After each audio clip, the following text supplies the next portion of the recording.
Jack finds a portal, but when Aku takes it, he can't jump high enough to reach it in Aku's hand. He's later cooking dinner, but when a man takes it, Jack chases him and sees that the man can fly. But when the man states that he can only jump good, he takes Jack to his tribe to learn to jump good. The man tells his backstory of being raised by monkeys when a bad tribe of monkeys comes along and starts eating all their food, but Jack scares them away, promising to teach the tribe to defend themselves while they teach him to jump good. An awesome montage ensues of Jack teaching the tribe to fight while they train him to jump. After the training, Jack can jump amazingly high and leaves the tribe, but when hearing some attackers, he comes back only to stand back as the tribe defeats their enemies. Jack then returns to the portal and surprises Aku, which thinks he can fly, but Jack corrects him, mimicking his friend, saying no, jump good.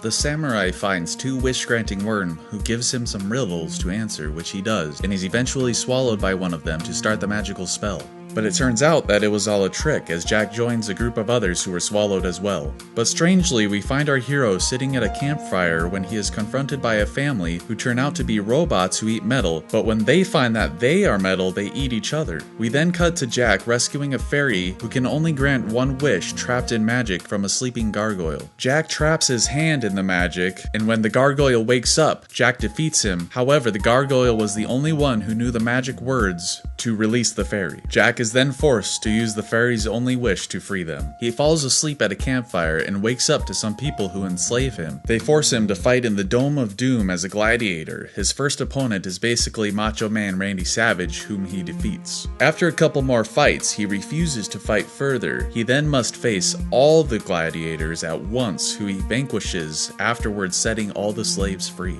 Jack is attacked in a bar, but when he runs into the Scotsman who helps him, the Scotsman asks for his help in saving his wife, who is held captive in the castle of Boone by a clan of Celtic demons before they eat her. The two travel together to the Highlands, and the Scotsman won't shut up about how great his wife is. When they arrive, Jack meets the Scotsman's clan, and the clan's druid says Jack must pass a test of manhood, which he does. He is then carried to the castle Boone by the Scotsman, and after sneaking around a bit, they find his wife, who actually isn't what Jack expected, and hilariously whines the whole time during the rescue. They run into the entire Celtic demon army, and when all hope seems to be lost, the lead demon calls the wife fat, which enrages her, and she defeats the entire army single-handedly. Jack comes across a lone survivor of a burning village that was attacked by a mysterious robot. After another brutally destroyed city, he eventually runs into a group of the same robot and learns that they destroyed the places to lure Jack to them. After a small battle, Jack is defeated, and while forced to flee, he meets Extor, the creator of the robots, who gives him his backstory and a powerful robotic arm for Jack to use against his creations. The samurai proceeds to make mincemeat of the robots until his arm's battery dies. When there's only one robot left, and it looks as though all hope seems to be lost,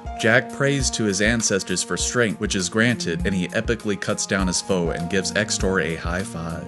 He travels for a while and some gorgeous looking landscapes until he comes upon some old ruins he seems to recognize, which happens to be his home. We then see a young Jack meeting a little girl and getting a kiss after giving her a gift. He reminisces of another time as a child seeing a great samurai warrior who inspires a young Jack. Then he thinks of his parents and some older kids who bullied him, taking his ball and him getting it back. He is interrupted by a robot yelling for help, thus ending the saddest episode thus far. Our hero gets frustrated at failing to get to yet another portal when his hat flies off and into the hands of some strange monks who are on a quest to climb a mountain. He decides to join them. During their climb, they are attacked by some goat people, which Jack defeats, the others paying no mind to him. Climbing even higher, he fights a rock monster, nearly falling to his death in the process. He then gets his butt kicked by a Sasquatch, but is able to overcome the monster, proceeding through the freezing cold and giving up due to the difficulty. However, he receives visions in his mind of the people he fights for and pushes on, vowing to never give up.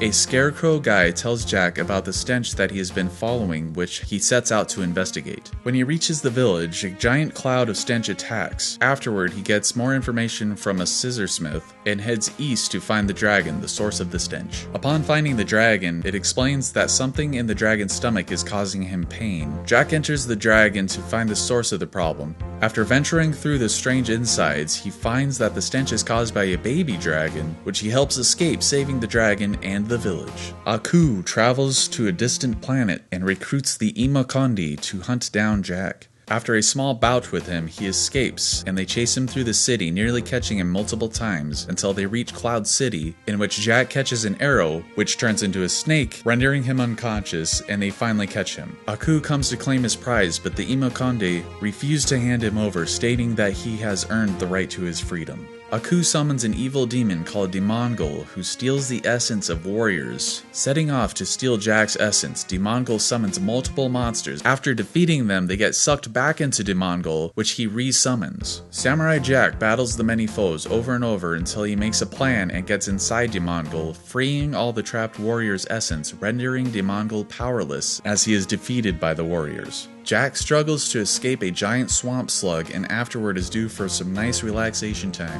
When he is done, however, he finds that a rabbit has taken his clothes, so he chases it and falls down a rabbit hole to a strange place. When he takes a cat burglar's clothes, he is chased by an angry mob until he hilariously finds a new disguise, but is mistaken for an actress in a play. He continues after the rabbit and is chased by police when his costume gets torn off by some kids because he's naked. They chase him until he poses as a train conductor, but now must drive the train due to the actual conductor being unconscious. He goes after the rabbit again, but when he catches it, he realizes that it's a little parentless girl who has no money for food. Jack then receives the swamp slug's tusks, so the little girl can sell them to have money for food, thus ending the weirdest episode thus far. An epically and obviously inspired animated war ensues between an army of robots and an army of Spartans until there is only one Spartan left. Jack jumps in and helps fend off the robot army. He is then taken to the Spartan king in the mountains, who tells their story of a robot beast and their war against it. The samurai leads them through a narrow path in the mountains to fight off the robot army at the main fortress. After an amazing battle, the Spartan king and Jack enter the fortress, and they battle the Zelda-like boss. And using their amazing teamwork skills, the Spartan makes the final blow,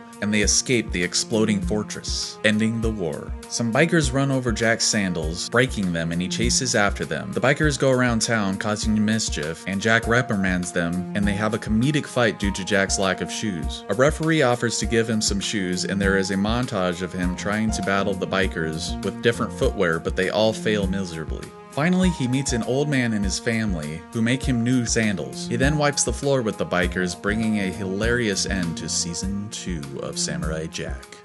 I just wanted to give a quick thanks to everybody watching the video. If you like what I do here, go ahead and subscribe to the channel. Especially share the video with others if you liked it. But I will definitely be coming out with Season 3 sometime soon. But thank you again, and we'll see you later.